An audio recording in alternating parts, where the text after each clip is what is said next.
the Gerontological Society of America, advancing innovation in aging.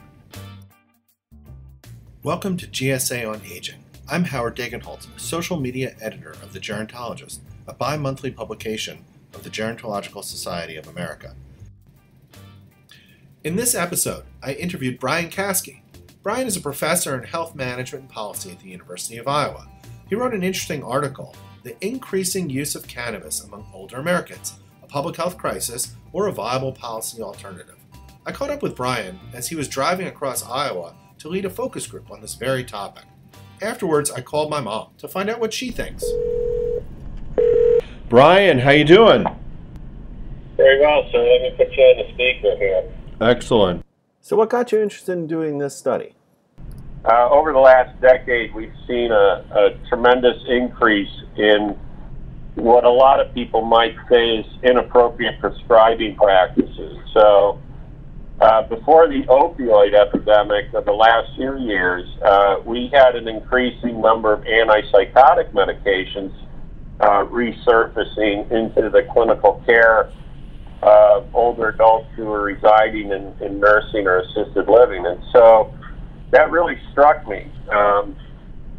The actual prevalence of prescribing rates really has gone up quite steadily since the mid-90s after the initial effect of Nursing Home Reform Act. And nobody really seemed to be putting a fence around it, let alone even looking at it. So that's often one part of my research life. I was working on that stuff. And in my service role at the university, that's kind of what I was just talking about. I have a decent amount of opportunity to engage with policymakers and otherwise in Iowa. And a senator approached me about the same time I was doing this opioid and antipsychotic surveillance, and he asked me about cannabis.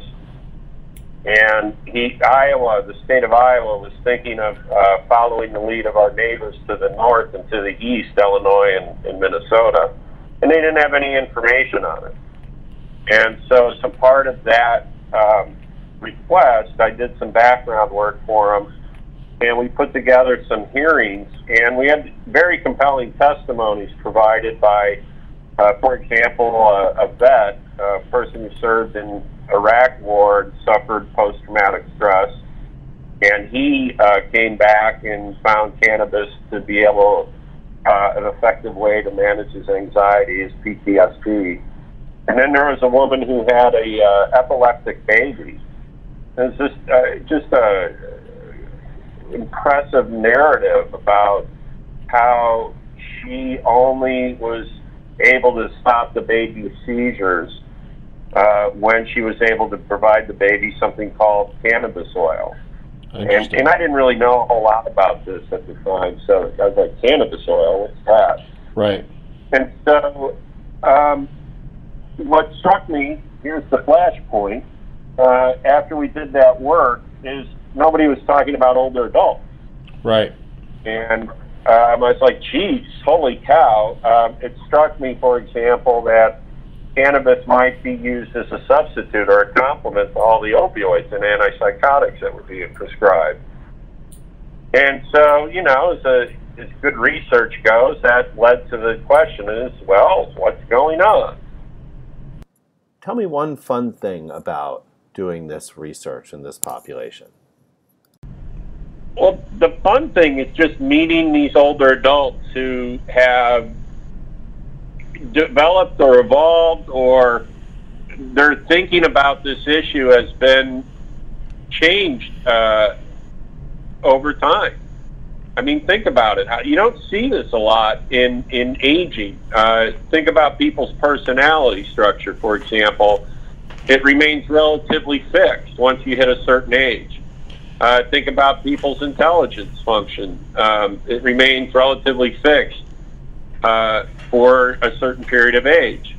Well, now we have this event out there called medical cannabis, and you're seeing older adults change their attitudes from attitudes they previously held when they were younger. And attitudes in this case would generally are moving them to be more supportive of medical cannabis, not always for themselves, but for other older adults who are experiencing pain or a disease. That's for a lot of people, this is a big thing to witness in their loved ones. So we hear stories like, oh, my neighbor had cancer, or my brother experienced MS and he started taking cannabis and it really seemed to help him. And it's those stories that really, they pull me in.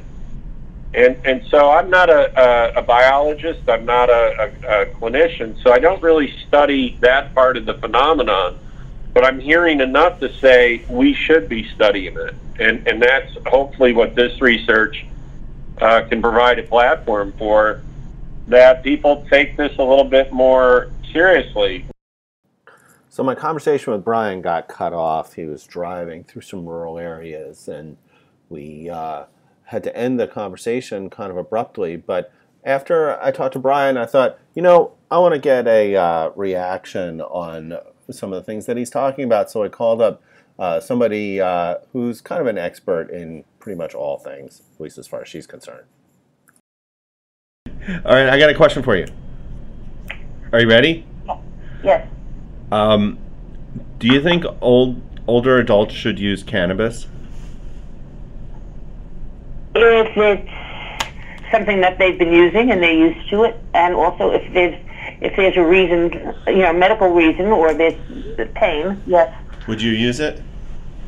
Would I use it? I don't know. I mean, you have you have a lot of pain that you deal with. Would you use it for pain? I would try it, but I'm not happy. For me personally, I'm not happy with the idea of inhaling anything because I do have a lung problem.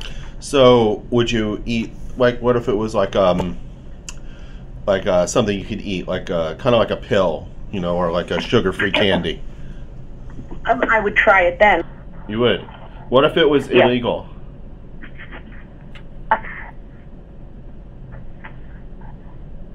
I think that at a certain point in one's life, if there is, you know, pain that is difficult to manage and one could use cannabis to alleviate it, yeah, I would use it if it were illegal.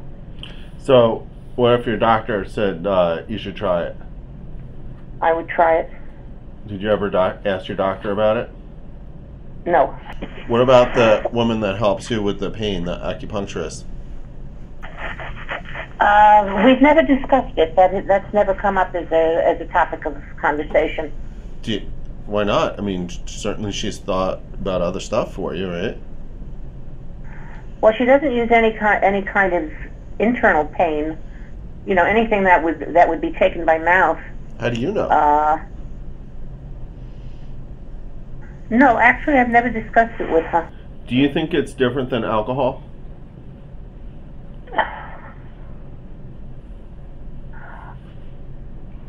I honestly could not tell you because I would have to know what the physical reaction to the cannabis would be, as opposed to what I have seen and know about the physical reaction to alcohol. So you're saying you've never tried smoking pot? I've never tried what? You've never smoked pot? That was a question. Once. Once! The truth comes out. Once. Do tell. On the tape? You're on tape, Mom. You really want to know about my misspent youth, huh? It's somebody has to know. But I'm afraid to give it to you because you'll use it as a hammer. You think I'm going to blackmail you? I'm not. I'm just going to put it on the internet. Oh, okay. All right. No, that's good. Well, thanks everyone for listening. I had a lot of fun talking to Brian and to my mom, and I look forward to speaking with you some more soon. That's what Bill Clinton said. He didn't inhale. I never had sex with that woman. Are you there?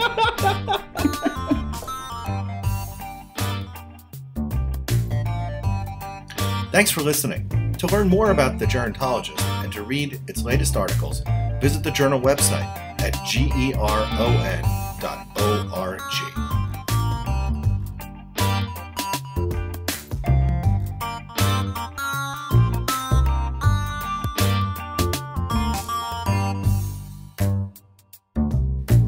The Gerontological Society of America was founded in 1945 to promote the scientific study of aging, to encourage exchanges among researchers and practitioners from the various disciplines related to gerontology, and to foster the use of gerontological research in forming public policy.